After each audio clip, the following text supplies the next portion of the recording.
3 वर्षीय चिमुकलीच्या अत्याचार आणि हत्या प्रकरणी मालेगावात आक्रोश। संतप्त आंदोलनकर्त्यांचा गेट तोडत कोर्टात शिरण्याचा प्रयत्न। जमावाला पांगवण्यासाठी पोलिसांचा सौम्य लाठीचार्ज। चिमुकलीवरील अत्याचार आणि हत्या प्रकरणी आज मालेगावात कडकडीत बंद। अत्याचार प्रकरणाचा निषेध व्यक्त। प्रकरणी 24 वर्षीय आरोपीला काल पोलीस कोठडीची शिक्षा सुनावली। महिला आयोगाच्या अध्यक्षा रुपाली चाकणकर यांनी घेतली मालेगावातील पीडित मुलीच्या कुटुंबियांची भेट।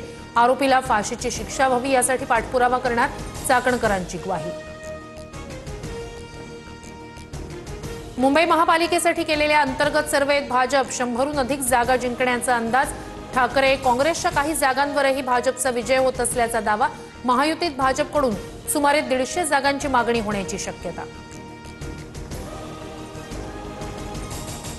भाजप आणि शिवसेनेतील वाद थांबेना। ठाण्यात भाजप माजी नगरसेवकानं शिंदेंच्या शाखा प्रमुखाला कानशिलात लगावल्याचा आरोप।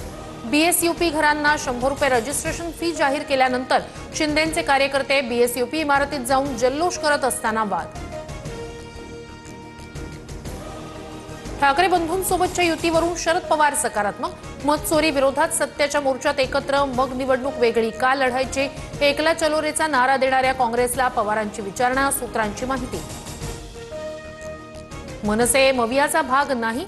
शरद पवार उद्धव ठाकरे काय बोलतात याच्याशी आम्हाला देणं घेणं नाही। मविया मनसे आघाडीवरून संदीप देशपांडेंची प्रतिक्रिया।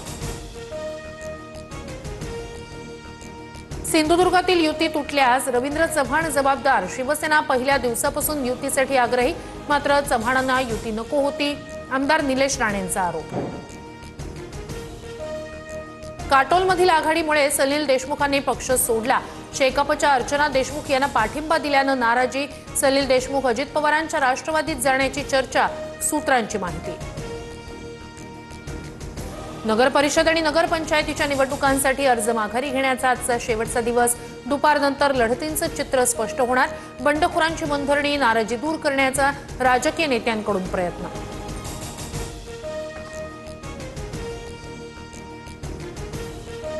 एकनाथ शिंदे आणि गणेश नाईक आज एकत्र येणार। नवी मुंबईतील शिवपुतळ्याचं आज अनावरण। काही दिवसांपूर्वी विनापरवानगी अमित ठाकरेंनी अनावरण केल्यानं झाला होता वाद।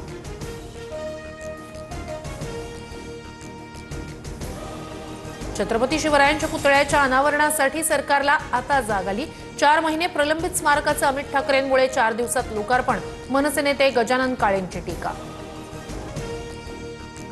8 एकर जमिनीचा वाद। रुग्णालयाच्या आवारात 85 वर्षीय वयोवृद्ध व्यक्तीला लाथाबुक्क्यांनी बेदम मारहाण। कागल पोलीस ठाण्यात 8 जणांवर गुन्हा दाखल।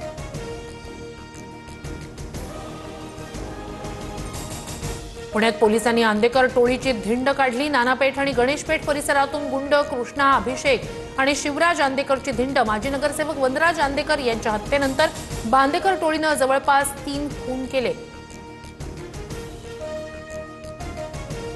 मी बौद्ध धर्माचा अनुयायी, मात्र धर्मनिरपेक्ष। डॉक्टर बाबासाहेब आंबेडकर आणि संविधानामुळेच या पदावर पोहोचलो। कामकाजाच्या शेवटच्या दिवशी सरन्यायाधीश भूषण गवईंचं वक्तव्य।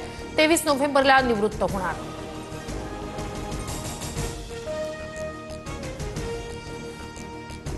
अनिल देशमुखांच्या कथित मनी लॉन्ड्रिंग प्रकरणात आपल्या विरुद्धची कारवाई रद्द करावी। आरोपी सचिन वाझेची मुंबई सत्र न्यायालयात याचिका।